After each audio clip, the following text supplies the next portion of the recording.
2রা November নন্দীগ্রামে শুভেন্দু অধিকারীর একটি স্বাস্থ্য শিবির। সেখানে দেখা গেল অর্চনা মজুমদার হচ্ছেন জাতীয় মহিলা কমিশনের সদস্য। আর এই নিয়েই তোপ দাগলেন কুণাল ঘোষ যে এই রকম একটি জায়গায় যেখানে বিধায়কের স্বাস্থ্য শিবির, সেখানে জাতীয় মহিলা কমিশনের সদস্য অর্চনা মজুমদার কি করছেন। এক স্যান্ডেলে প্রথমে তোপ দাগলেন, তারপরে সাংবাদিকদের মুখোমুখি হয়েও বিজেপির গণসংগঠন বলে তোপ জাতীয় মহিলা কমিশনকে কুণাল ঘোষের,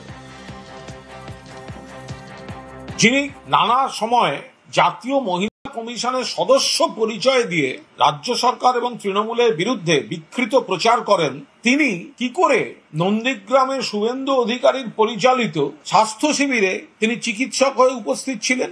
অর্চনা মজুমদার তিনি জাতীয় মহিলা কমিশনের সদস্য থাকার অনুপযুক্ত। অন্তত কাগজে কলমে তো নিরপেক্ষতা থাকা উচিত। বিজেপি শিবিরে জাতীয় মহিলা কমিশনের সদস্য বসে আছেন। চিকিৎসক হিসেবে স্বাস্থ্য শিবিরে থাকতেই পারেন, সরকারি জায়গায় সরকারি নিয়মেই ক্যাম্প। তৃণমূলের বিরুদ্ধে রাজনীতির অভিযোগ অর্চনা মজুমদারের।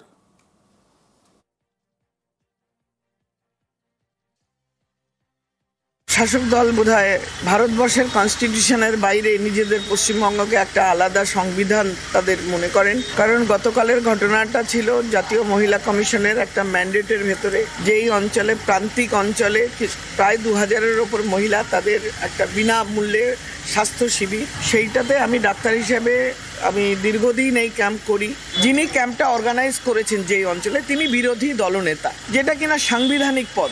আমিও একজন সাংবিধানিক পদে থেকে মেয়েদের পাশে মেয়েদের চিকিৎসা দেওয়া, এটা যদি অসাংবিধানিক বলেই কোনো রাজনৈতিক দল চাপায়, মনে করি যে তাদের লেখাপড়ার শিক্ষা যে তারা এর ঊর্ধ্বে উঠতে পারে না। সুতরাং ক্যাম্প করেছি, বেশ করেছি, সরকারি জায়গায় সরকারি নিয়মে করেছি।